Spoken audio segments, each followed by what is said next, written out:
ময়নাগুড়ির কংগ্রেস কর্মীকে পিটিয়ে খুন কাণ্ডে নতুন করে অভিযোগ দায়ের।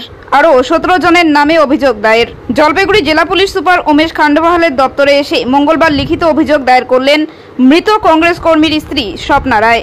এই নিয়ে 2 দফায় মোট 28 জনের নামে লিখিত অভিযোগ দায়ের হলো। যদিও ঘটনার পর প্রথম দফায় 11 জনের বিরুদ্ধে দায়ের করা অভিযোগের ভিত্তিতে কয়েকদিনের মধ্যেই 11 জনকে গ্রেপ্তার করতে সক্ষম হয়েছে ময়নাগুড়ি থানার পুলিশ বলে জানা যায়। ফের নতুন করে অভিযোগ দায়ের হয় কিছুটা হলেও অস্বস্তিতে পুলিশ ও শাসক দল। মঙ্গলবার অভিযোগ জানানোর পর জলপাইগুড়ি জেলা কংগ্রেস দলীয় কার্যালয়ে সাংবাদিকদের মুখোমুখি হয়ে একথা জানান মৃত মানিক রায়ের স্ত্রী স্বপ্না রায়।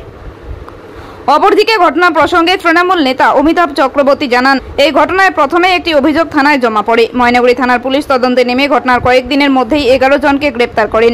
ঘটনায় শোনা যাচ্ছে নতুন করে এই ঘটনায় আরও বেশ কয়েকজনের নামে অভিযোগ দায়ের হয়েছে। তবে এ ধরনের ঘটনা নিন্দনীয়। আমরাও চাই পুলিশ প্রকৃত তদন্ত করে দোষীদের গ্রেপ্তার করুক।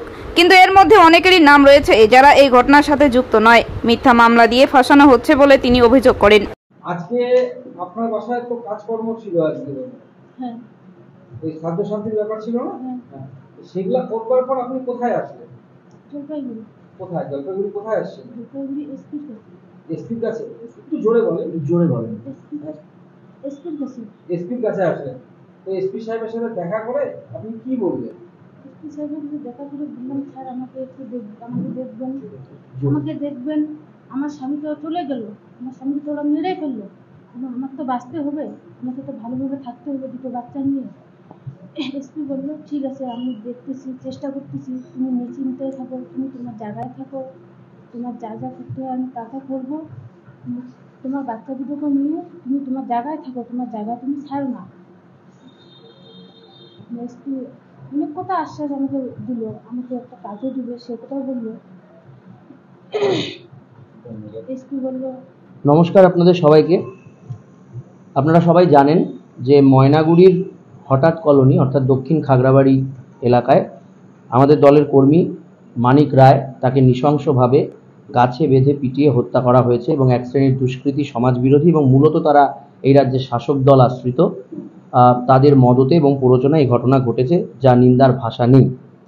এবারে এই ঘটনা 24 তারিখ যখন ঘটে, তার পরবর্তীকালে 25 তারিখ মানিকবাবুর স্ত্রী স্বপ্না দেবী তিনি একটি অভিযোগ ময়নাগুড়ি থানায় জমা করেন এবং স্বাভাবিকভাবেই উনি যেহেতু একজন সাধারণ মহিলা এবং উনি চোখের সামনে দেখেছেন যে ওনার স্বামীকে কি নৃশংসভাবে হত্যা করা হয়েছে এবং উনি নিজে বা নিজের সন্তানদের জীবন ইত্যাদি রক্ষা করতে সমর্থ হয়েছেন, এটা যে কোনো লোক বুঝতে পারবেন যে ওই সময় তাকে যদি জিজ্ঞাসা করা হয় যে কার কার নামে অভিযোগ রয়েছে, ওনার পক্ষে এককভাবে কিন্তু সবার নাম মনে রেখে বলাটা সম্ভব নয়। আর উনি নিজেও সে অভিযোগপত্র যে প্রফেশনালি যারা লিখেছেন সেখান থেকে সেইভাবে এই জায়গাটা উনি তৈরি করতে পারেননি।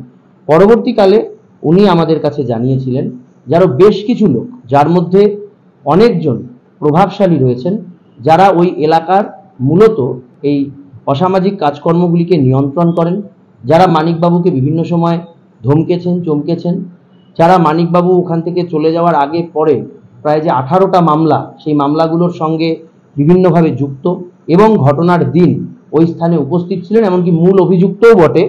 এমনকি এরকম বেশ কয়েকজন রয়েছেন যারা তাদের পদের ক্ষমতা প্রয়োগ করে, পদমর্যাদা প্রয়োগ করে মানিকবাবুকে ওখানে ডেকে আনার মতন কাজও করেছেন, যে মানিকবাবু ওখানে থাকবেন, চলে আসুন।